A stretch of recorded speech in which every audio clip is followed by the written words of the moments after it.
नमस्कार मैत्रिणींनो, @आरतीज किचन 27 चॅनलवर आपल्या सगळ्यांचं स्वागत आहे. मुलांसाठी म्हणा किंवा मोठ्यांसाठी म्हणा, एकदम हेल्दी आणि पौष्टिक असा शेवयांचा उपमा या पद्धतीने तुम्ही नक्की ट्राय करून पहा. याच्यामध्ये भाज्यांचा वापर केल्यामुळे तो एकदम हेल्दी असा बनून जातो. त्याचबरोबर मी तो तुपात बनवलेला आहे, तेव्हा रेसिपी नक्की ट्राय करा. तर मी काय केलेलं आहे, एक कढई घेतलेली आहे आणि कढईमध्ये तूप टाकून घेतले. आता इथे ही 1 वाटी भरून मी शेवया घेतलेल्या आहेत. आपल्या ज्या खीर करायच्या शेवया असतात त्या नाही, दुसऱ्या शेवया असतात, ह्या थोड्याशा जाड असतात. त्यांना आपण असं छानपैकी पांढरं होईपर्यंत बारीक गॅसवर भाजून घ्यायचे. फक्त 2 मिनटं लागतात त्यांना भाजून घ्यायला. 2 ते 3 मिनटामध्ये तुमच्या शेवया पहा असा त्यांचा कलर चेंज होतो. आता आपल्या शेवया छानपैकी भाजून झालेल्या आहेत. मी आता त्या शेवया दुसऱ्या भांड्यामध्ये काढून घेते. आता पहा त्याच्या खाली कढईमध्ये तूपसुद्धा उरते. तर ते तूप उरलेलं आहे ना, त्याच्यातच आपण पुढचा उपमा करून घ्यायचा आहे. मी आता त्या तुपातच अजून थोडंसं तेल टाकलं आहे. त्याच्यामध्ये 1 चमचा भरून मी हरभऱ्याची डाळ आणि 1 चमचा भरून उडीद डाळ टाकलेली आहे. आता इथं गॅस थोडा स्लो ठेवला. ह्या कच्च्या डाळी आहेत, फक्त मी फडक्याने पुसून घेतलेल्या आहेत, म्हणून त्या न धुता वापरलेल्या आहेत मी. आता त्या बारीक गॅसवर परतून घेऊया. तोपर्यंत आता त्याच्यामध्ये मोहरी, जिरे टाकले 1 चमचा आणि मी इथं काजूचा वापर केला आहे. तुम्ही इथं शेंगदाणेसुद्धा वापरू शकता. आमच्या इथं थोडे शेंगदाणे आवडत नाही म्हणून मी काजू टाकलेले आहेत. आणि तसंही आपल्याला हेल्दी उपमा करायचा आहे, पौष्टिक करायचं आहे. आता इथं मी कढीपत्ता टाकून घेतलेला आहे. आणि आता तुम्ही मिरच्यांचं प्रमाण तुमच्या आवडीनुसार घ्यायचं आहे. मी इथे 4 ते 5 मिरच्या टाकलेल्या आहेत.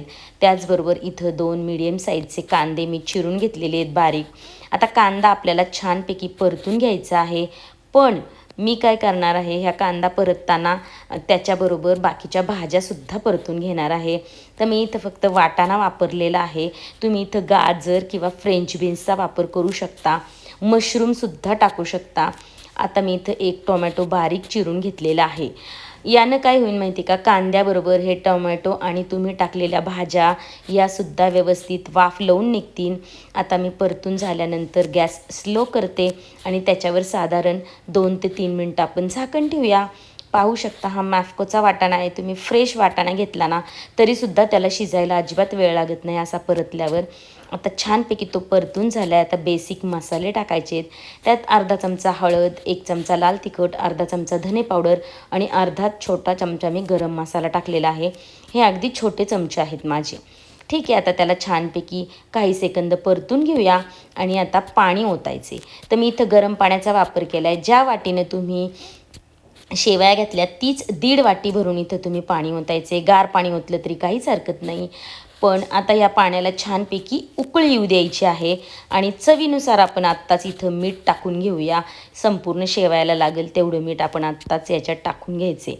आणि शेवया मात्र पूर्ण उकळी आल्याशिवाय शेवया अजिबात टाकू नका. आता छान उकळी आलेली आहे. सगळ्या आपण भाजून घेतलेल्या शेवया याच्यात टाकून घ्या. मी तुपात भाजलेले आहे, तुम्ही तेलातसुद्धा भाजू शकता. त्याचं प्रमाणसुद्धा तुम्ही कमी जास्त करू शकता. ठीक आहे, आता शेवया टाकल्यानंतर फक्त 2-3 मिनटं आपल्याला गॅस बारीक करून झाकण ठेवून त्या वाफलून घ्यायच्यात, की आपल्या शेवया एकदम रेडी होऊन जातात. सगळ्यात शेवटी भरपूर सारी कोथिंबीर आणि 1 चमचा तूप टाकलेलं आहे मी. पहा, जर तुम्ही पाण्याचं प्रमाण कमी जास्त जर केलं ना तर तुमच्या शेवया खूप चिकट होऊ शकतात. तेव्हा प्रमाण लक्षात ठेवा. 1 वाटी जर असेल ना तर 1.5 वाटी तुम्ही पाणी घ्यायचं आहे. पहा, आपल्या शेवया एकदम रेडी आहेत. तुम्ही टिफिनलासुद्धा देऊ शकता. मुलं आवडीने तुमचा टिफिन संपवतील. तेव्हा तुम्ही ही रेसिपी ना नक्की ट्राय करून पहा. गरम गरम किंवा थंड झाल्यावरसुद्धा या शेवया छान लागून जातात.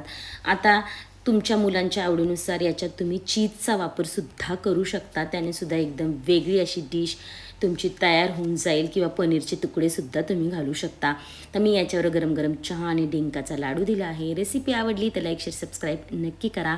धन्यवाद.